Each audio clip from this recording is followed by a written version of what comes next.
হাইলাকান্দি শিক্ষা ব্লকের আওতাধীন 147 নং বাইয়ারপাড় মক্তব এলপি স্কুলে এক উৎসবমুখর পরিবেশে শিশু দিবস উদযাপন। জওহরলাল নেহেরুর প্রতিকৃতিতে মাল্যদান করে গভীর শ্রদ্ধা জানান 147 নং বাইয়ারপাড় মক্তব এলপি স্কুলের প্রধান শিক্ষিকা রুমি বেগম চৌধুরী।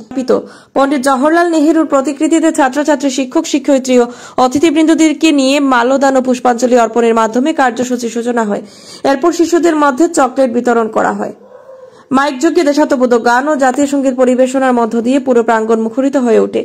এসএমসির সভাপতি শাহিদা বেগম তাপাদারের সভাপতিত্বে অনুষ্ঠিত হয় শিশুদের নিয়ে নানা কর্মসূচি এবং সাংস্কৃতিক পরিবেশনা উপস্থাপিত হয়। দিনব্যাপী আয়োজিত অনুষ্ঠানমালার মধ্যে সবচেয়ে আকর্ষণীয় ছিল যত পারো তত সাজো প্রতিযোগিতা। শিক্ষার্থীরা রং বেরঙের পোশাকে নিজ নিজ সৃজনশীল সাজে অংশগ্রহণ করে সকলকে মুগ্ধ করে। অনুষ্ঠানে মুখ্য বক্তা হিসেবে বক্তব্য রাখেন বিশিষ্ট শিক্ষাবিদ ও সমাজসেবী মুজিবুর রহমান বরভূইয়া। তিনি পণ্ডিত জওহরলাল নেহেরুর জীবনাদর্শ, আধুনিক ভারতের গঠনে তার অবদান এবং শিক্ষা প্রতিষ্ঠানে এ ধরনের অনুষ্ঠান আয়োজনের প্রয়োজনীয়তা নিয়ে মূল্যবান আলোচনা করেন। সভায় বক্তব্য রাখেন বিদ্যালয়ের সহকারী শিক্ষক মহিউদ্দিন তাপাদার, নীলুফা আক্তার লস্কর, শামসুল নেহার বরভূইয়া, শামসুল হুদা চৌধুরী, শামসুল হক লস্কর,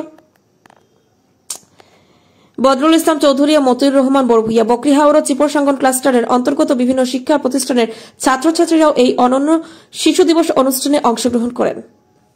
হাইলাকান্দি থেকে বাহার লস্করের রিপোর্ট, তরঙ্গ টিভি।